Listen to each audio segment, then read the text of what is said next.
भक्तगणों, आज आपको श्रीमद् भागवत तृतीय स्कंध में नवरात्रि व्रत का विधान, कुमारी पूजा में प्रस्त कन्याओं का वर्णन, यह कथा आपको बताऊंगा। आपको ध्यान पूर्वक सुने। जन्मेजय बोले, हे द्विश्रेष्ठ, नवरात्रि के आने पर और विशेष करके शारदीय नवरात्र में क्या करना चाहिए, उसका विधान आप मुझे भली भांति बतलाइए।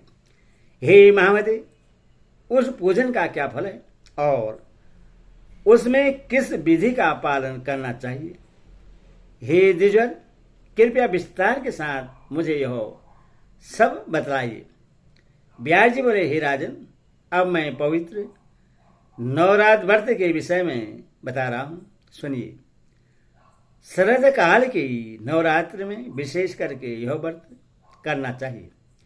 उसी प्रकार प्रेम पूर्वक बसंत ऋतु की नवरात्र में भी इस व्रत को करें। ये दोनों ऋतुएं सब प्राणियों के लिए यम दृष्टा कही गई हैं। शरद तथा बसंत नामक ये दोनों ऋतुएं संसार में प्राणियों के लिए दुर्गम है। अतएव आत्मकल्याण के इच्छुक व्यक्ति को बड़े यत्न के साथ यह नवरात्र व्रत करना चाहिए। ये बसंत तथा शरद दोनों ही ऋतुएं बड़ी भयानक हैं और मनुष्य के लिए रोग उत्पन्न करने वाली हैं। ये सबका विनाश कर देने वाली हैं। अतः हे राजन, बुद्धिमान लोगों को शुभ चैत्र तथा अश्विनी मास में भक्तिपूर्वक चंडिका देवी का पूजन करना चाहिए। अमावस्या आने पर व्रत की सभी शुभ सामग्री एकत्रित कर लें और उस दिन एक भुक्त व्रत करें और अवश्य ग्रहण करें। किसी समतल तथा पवित्र स्थान में 16 हाथ लंबे चौड़े और स्तंभ तथा ध्वजा से सुसज्जित मंडप का निर्माण करना चाहिए। उसको सफेद मिट्टी और गोबर से लिपवा दें। तत्पश्चात उस मंडप के बीच में सुंदर चौरस और स्थिर वेदी बनाएं। वह वेदी 4 हाथ लंबी, चौड़ी और हाथ भर ऊंची होनी चाहिए। पीठ के लिए उत्तम स्थान का निर्माण करें तथा विविध रंगों के तोरण लटकाएं और ऊपर चांदनी लगा दें। रात्रि में देवी का तत्व जानने वाले सदाचारी, सेमी और वेद वेदांग के पारंगत विद्वान ब्राह्मणों को आमंत्रित करके प्रतिपदा के दिन प्रातः काल नदी, नद, तड़ाग, बावली, कुआ अथवा घर पर ही विधिवत स्नान करें। प्रातःकाल के समय नित्य कर्म करके ब्राह्मणों का चरण कर उन्हें मधुपर तथा अन्य पाद आदि अर्पण करें। अपनी शक्ति के अनुसार उन्हें वस्त्र, अलंकार आदि प्रदान करें। धन रहते हुए इस काम में कभी कृपणता न करें। संतुष्ट ब्राह्मणों के लिए द्वारा किया हुआ कर्म समय प्रकार से परिपूर्ण होता है।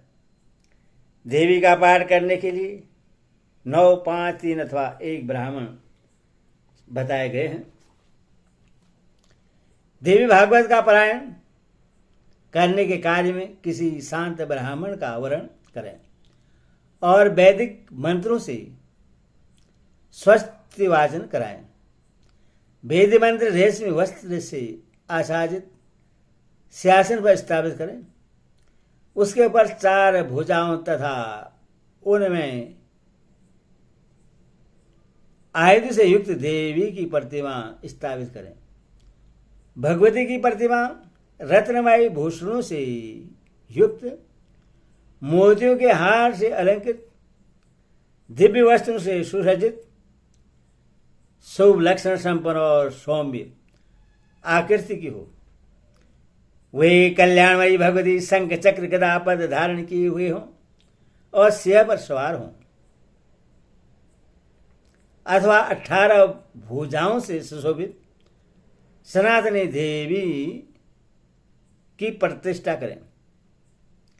भगवती की प्रतिमा के अभाव में नवाण मंत्र युक्त यंत्र को पीठ पर स्थापित करें और पीठ पूजा के लिए पास में कलश भी स्थापित कर लें।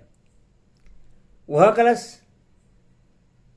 पंचपल्व युक्त वैदिक मंत्रों से भली भांति संस्कृत उत्तम तीर्थ के जल से पूर्ण और सुवर्ण तथा पंचरत्नमय होना चाहिए। पास में पूजा की सब सामग्रियां रखकर उत्सव के निमित्त गीत तथा वाद्यों की ध्वनि भी करानी चाहिए। हर्ष नक्षत्र युक्त नंदा प्रतिपदा तिथि में पूजन श्रेष्ठ माना जाता है। हे राजन, पहले दिन विधिवत किया हुआ पूजन मनुष्य का मनोरथ पूर्ण करने वाला होता है। सबसे पहले उपवास व्रत, एक मुक्त व्रत अथवा नक्त व्रत, इनमें से किसी एक व्रत के द्वारा नियम करने के पश्चात ही पूजा करनी चाहिए। पूजन के पहले ही प्रार्थना करते हुए कहें, हे माता, मैं सर्वश्रेष्ठ नवरात्र व्रत करूंगा। हे देवी, हे जगदम्बे, इस पवित्र कार्य में आप मेरी संपूर्ण सहायता करें। इस व्रत के लिए यथाशक्ति नियम रखें। उसके बाद मंत्रोच्चारण पूर्वक विधिवत भगवती का पूजन करें।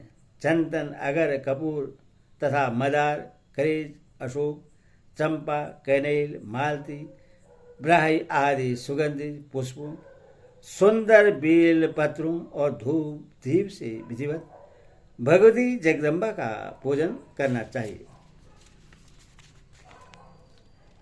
इस अवसर पर अर्घ्य भी प्रदान करें। हे राजन, नारियल, बिजौर, नींबू, दाड़िम, केला, नारंगी, कटहल तथा बिल्व फल आदि अनेक प्रकार के सुंदर फलों के साथ भक्ति और अन्न का नैवेद्य एवं पवित्र बलि अर्पित करें। होम के लिए त्रिकोण कुंड बनाना चाहिए अथवा त्रिकोण के मान के अनुरूप उत्तम वेदी बनानी चाहिए। विविध प्रकार के सुंदर द्रव्यों से प्रतिदिन भगवती का त्रिकाल, प्रातः, सायंकाल, मध्याह्न पूजन करना चाहिए और गायन, वादन तथा नृत्य के द्वारा महान उत्सव मनाना चाहिए।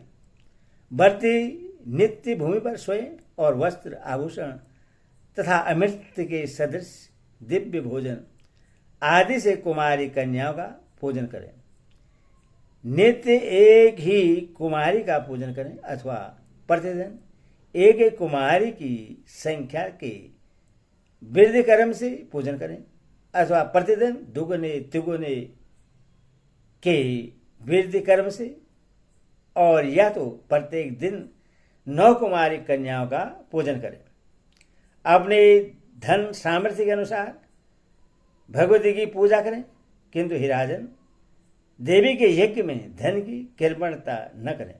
हे राजन, पूजा विधि में 1 वर्ष की अवस्था वाली कन्या नहीं लेनी चाहिए, क्योंकि वह कन्या गंध और भोग आदि पदार्थों के स्वाद से बिल्कुल अनभिज्ञ रहती है। कुमारी कन्या वह कही गई है जो 2 वर्ष की हो चुकी हो। 3 वर्ष की कन्या त्रिमूर्ति, 4 वर्ष की कन्या कल्याणी, 5 वर्ष की रोहिणी, 6 वर्ष की कालिका, 7 वर्ष की चंडिका, 8 वर्ष की शांभी, 9 वर्ष की दुर्गा और 10 वर्ष की कन्या सुभद्रा कहलाती है। इससे ऊपर की अवस्था वाली कन्या का पूजन नहीं करना चाहिए, क्योंकि वह सभी कार्य में निंद मानी जाती है।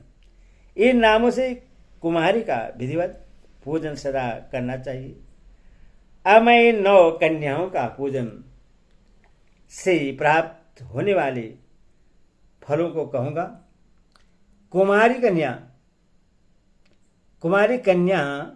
कुमारी नाम की कन्या पूजित होकर दुख तथा दरिद्रता का नाश करती है तथा शत्रुओं का सही और धन आयु तथा बल की वृद्धि करती है।